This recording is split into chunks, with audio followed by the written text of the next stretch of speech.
Breaking tonight. A seismic shift in U.S. immigration law has just been confirmed. And if you're waiting for a green card, if you've been stuck in the backlog for years, if you're on an H-1B visa wondering when your life will finally move forward, this changes everything. But here's what they're not telling you. Not everyone wins. In fact, some of you are about to lose big. The details emerging right now show a system that's been rewritten.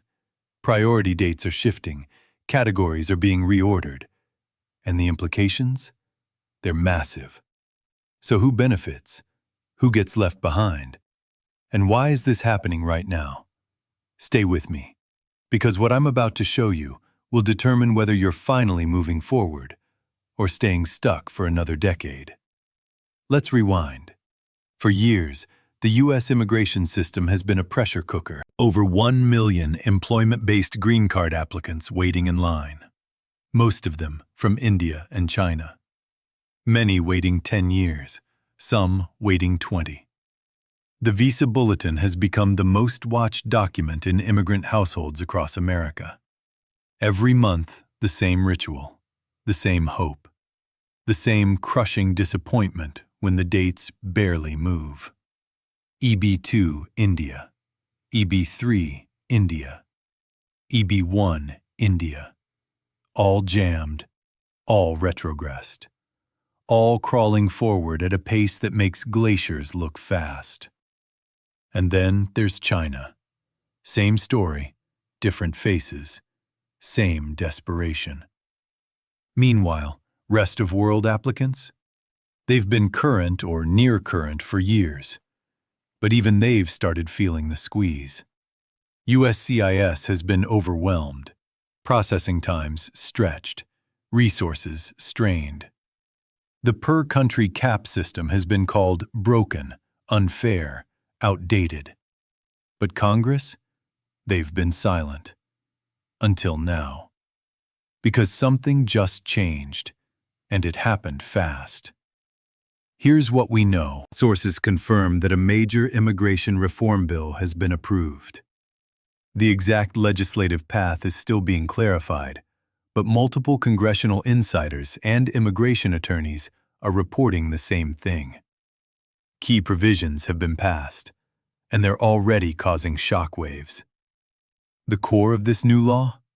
A complete restructuring of employment-based green card allocation. First, the per-country cap system has been modified. Not eliminated entirely, but modified in a way that could accelerate processing for India and China applicants in certain categories. Second, visa recapture provisions have been included. Unused visas from previous years, tens of thousands of them, are now being authorized for immediate use. Third, dependent exemptions. Spouses and children of primary applicants will no longer count against the annual cap in certain employment-based categories. This is huge. But here's where it gets complicated. Because while this sounds like a win for everyone stuck in the backlog, the reality is far more nuanced. Some categories will surge forward. Others? They might actually slow down. And the people who have been waiting patiently, playing by the rules, filing their papers exactly as instructed, some of them are about to watch others leapfrog ahead. Immigration attorneys are scrambling tonight. Phones are ringing, emails flooding in. Everyone wants to know the same thing. Does this help me or hurt me? And the answer is not simple. One prominent immigration lawyer in California told sources tonight, "This is the most significant change to employment-based immigration in 2 decades. But it's also the most complex. Applicants need to understand exactly where they fall in the new priority system." Another attorney in New York was more blunt. "If you're in the wrong category, this could set you back years." The Department of State has issued preliminary guidance. USCIS is expected to release detailed implementation instructions within weeks. But here's the problem. Most applicants don't even know yet whether they're winners or losers in this new system. And by the time they figure it out, the window to adjust their strategy might already be closed. Let's break this down category by category, because the devil is in the details. EB1 has historically been the golden ticket. Priority workers, no labor certification required. For years, India faced retrogression here. China, too. Under the new law, EB1 gets a boost. Visa recapture adds thousands of additional slots. And here's the kicker. EB1 applicants from India and China with priority dates older than January 2020 are being prioritized for immediate adjudication. This means that if you filed EB1 4 or 5 years ago and have been stuck, you could see movement in the next 6 months. But there's a catch. New EB1 filers? They're going to face longer waits than before. Because those recaptured visas are being used for the backlog, not for new cases. EB2 has been the most congested category for India. Priority dates stuck in 2012-2013 for years. The new law introduces something called spillover acceleration. Unused visas from EB1 and EB4 will now automatically flow into EB2 each quarter, rather than annually. For India, EB2 applicants with priority dates before 2015, this is massive. Analysts believe this could advance dates by 18 to 24 months within the first year of implementation. But here's who loses. EB2 applicants who filed after 2018, they're looking at increased competition. Because the law also allows EB3 to EB2 upgraders to retain their original priority dates under certain conditions. This creates a surge of upgraders flooding EB2, which could slow down forward movement for newer filers. EB3 has always been seen as the slower path. But under the new law, something unexpected happens. EB3 rest of world applicants are now subject to a soft cap mechanism. This means that when EB3 India and China start moving faster, ROW applicants might face new wait times. For years, ROW was essentially current, no wait, immediate processing. That's changing. India and China EB3 applicants with priority dates before 2016 are expected to see significant acceleration. Some projections suggest 3 to 4 years of forward movement in the first implementation cycle. But ROW applicants who got comfortable? They're about to experience retrogression for the first time in over a decade.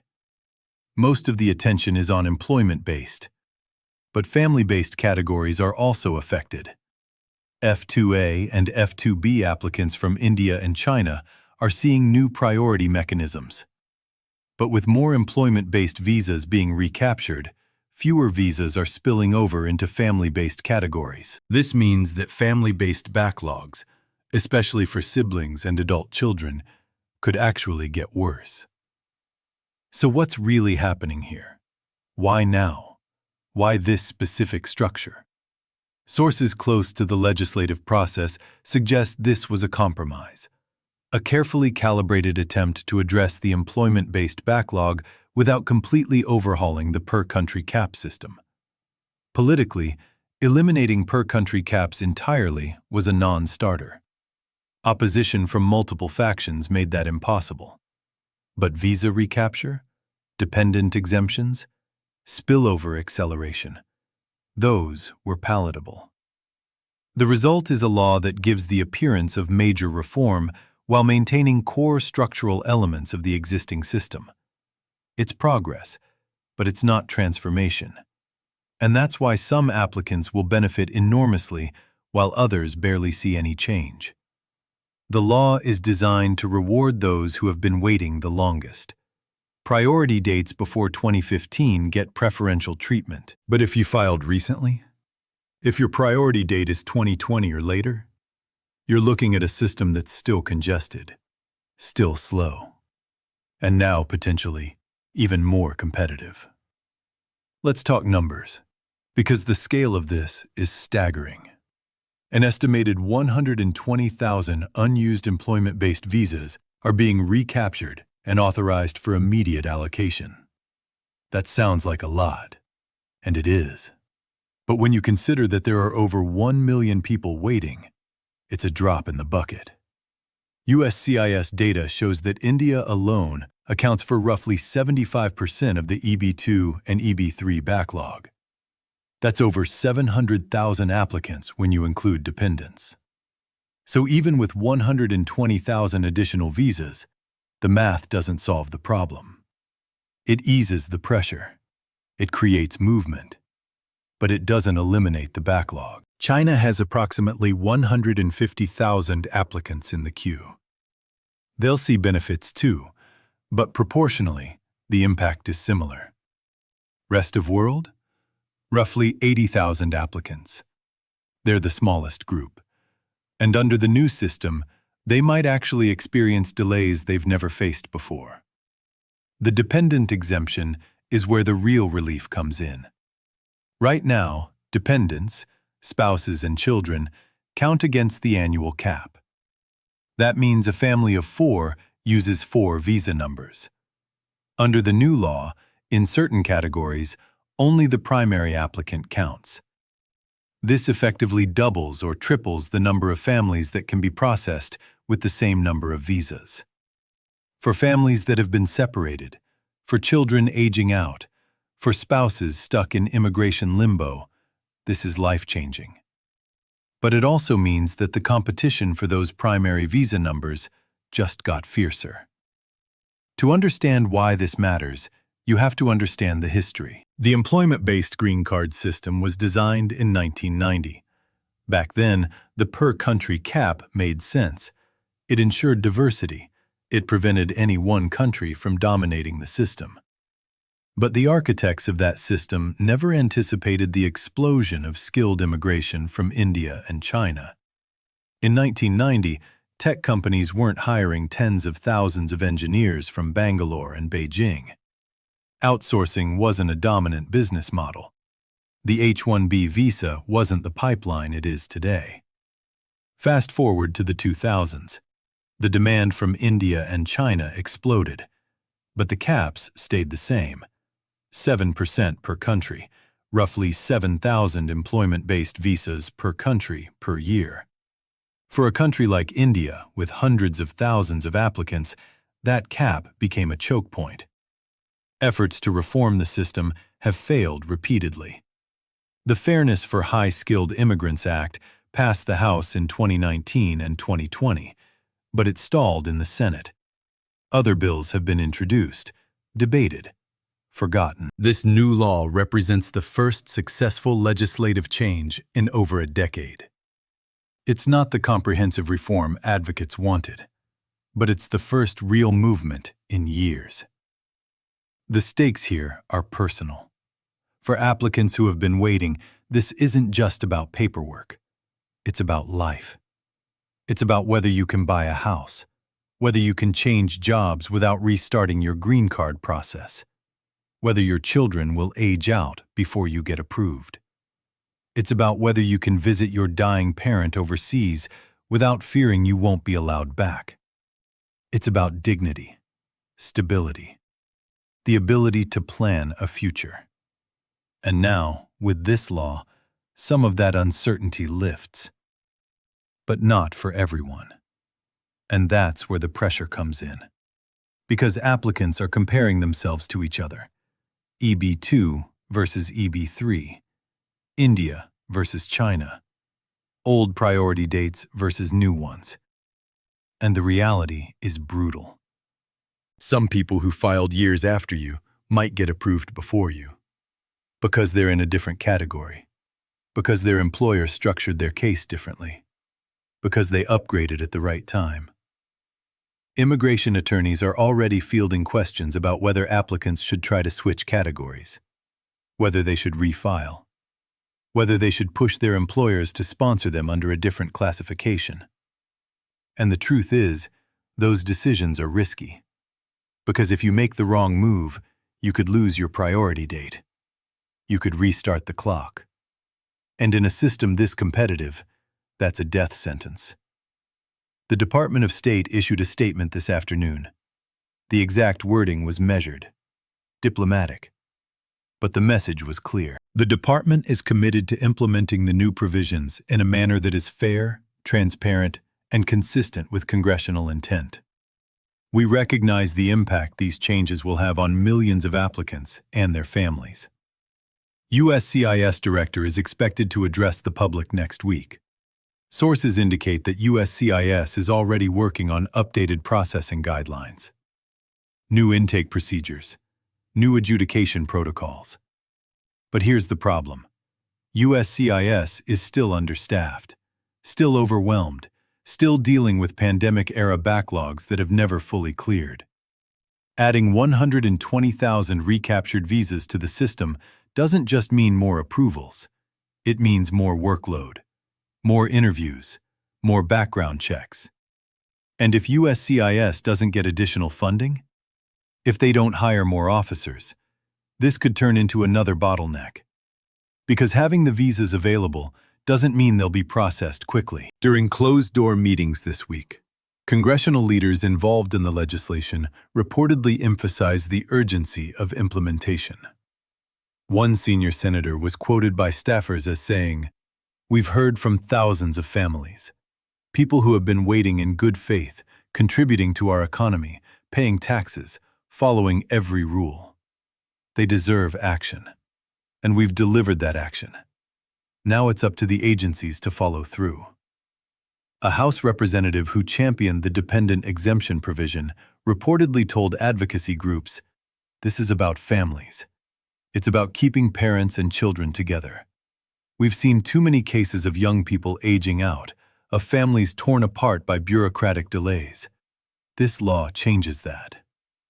These aren't direct quotes, but they reflect the sentiment that's been communicated by officials involved in the process. The message from leadership is clear. This was hard-fought. This is a win. And there's an expectation that it will be implemented swiftly. But advocacy groups are cautious. They've seen promises before. They've seen laws passed that looked good on paper, but failed in execution. So while there's celebration, there's also skepticism. And that skepticism is warranted. Let's zoom out. Because this law doesn't just affect applicants. It affects the entire U.S. economy. Skilled immigrants drive innovation. They start companies. They file patents. They fill critical roles in tech, healthcare, engineering, research. When those workers are stuck in limbo, when they can't take risks or make long-term plans, the economy suffers. Studies have shown that green card delays reduce entrepreneurship among immigrants by over 40%. They reduce job mobility. They suppress wages. This law, if implemented effectively, could unlock billions of dollars in economic activity. But there's another side to this. Some labor groups are concerned. They argue that accelerating green card approvals without corresponding protections for U.S. workers could depress wages in certain sectors.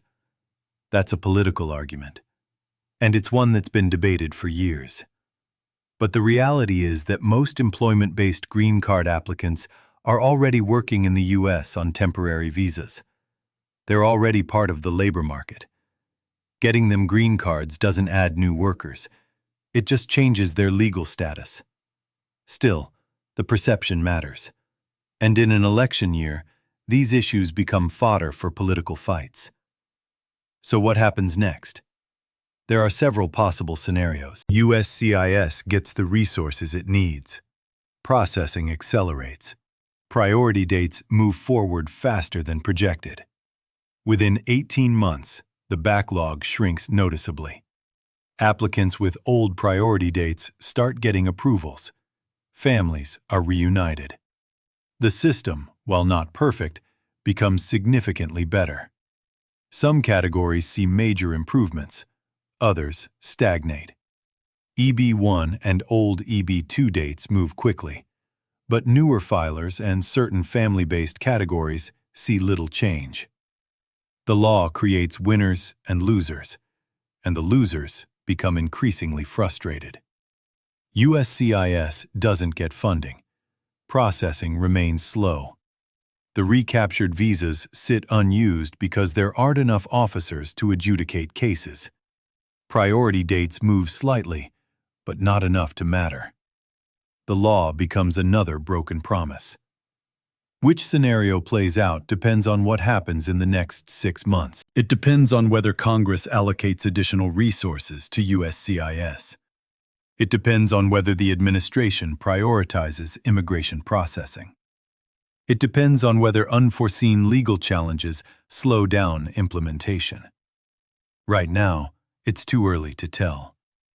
But applicants are watching closely.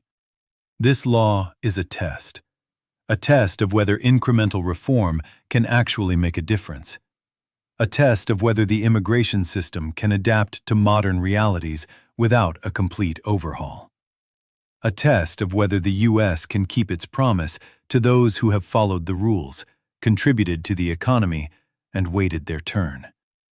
And the outcome of that test will define immigration policy for the next decade. If this works, if the backlog shrinks and processing improves, it becomes a template. Other reforms become possible. If it fails, if the problems persist, it hardens opposition. It makes comprehensive reform even harder. For applicants, the test is personal. Can you finally move forward? Can you make plans? Can you stop living in limbo? Or will this be just another chapter in a long, frustrating story? As of tonight, here's what we know. The Department of State is expected to release an updated visa bulletin within 2 weeks. That bulletin will reflect the first changes under the new law. USCIS is preparing internal guidance for adjudicators. Training sessions are being scheduled. New forms are being drafted. Immigration attorneys are hosting webinars. Advocacy groups are publishing analysis. Social media is flooded with speculation. Priority date predictions are being updated daily. Some projections suggest EB2 India could move to 2014 by the end of this year. Others are more conservative, predicting only 12 to 16 months of movement. EB3 India projections vary even more widely. Some analysts believe we could see dates jump to 2017. Others think 2015 is more realistic. For rest-of-world applicants, the news is sobering. Several attorneys are advising ROW clients to file immediately if they're close to being ready, before retrogression kicks in. Dependent exemptions are expected to take effect in the next fiscal year, but exact implementation details are still unclear. What's certain is that the next 3 months will be critical. That's when we'll see the first real data, the first approvals under the new system, the first indication of whether this law delivers on its promises. So here's where we are. A major immigration law has been approved. The structure of employment-based green card allocation has changed, and millions of applicants are trying to figure out what it means for them. For some, this is the breakthrough they've been praying for, the moment they've waited years to see. For others, it's a reminder that the system is still broken, that reform is still incomplete, that their wait is far from over. The winners in this new system are those with the oldest priority dates, those in categories that benefit from visa recapture and spillover acceleration, those whose dependents will no longer count against the cap. The losers are those who filed recently, those in categories that don't benefit as much, those in rest of world who are about to experience retrogression for the first time. But here's what everyone needs to understand. This is not the end of the fight. This is one step, one piece of a larger puzzle. The immigration system is still fundamentally strained. The per-country caps are still in place, just modified. The annual visa numbers are still far too low to meet demand. Real, comprehensive reform is still needed. But tonight, for the first time in years, there's movement. There's hope. And sometimes, that's enough to keep going. The question now is simple. Will you be one of the ones who finally breaks free? Or will you watch from the sidelines as others move forward? Because this law has rewritten the rules. And the only way to know if you win or lose is to understand exactly where you stand. Priority dates matter more than ever. Categories matter more than ever. Timing matters more than ever. So if you're waiting for a green card, if you've been stuck in this system, if you're wondering what your next move should be, the clock is ticking. The visa bulletin is about to change, and the decisions you make in the next few months could determine whether you're finally free or stuck for another decade. Don't wait to find out, because by the time you realize where you stand, it might already be too late.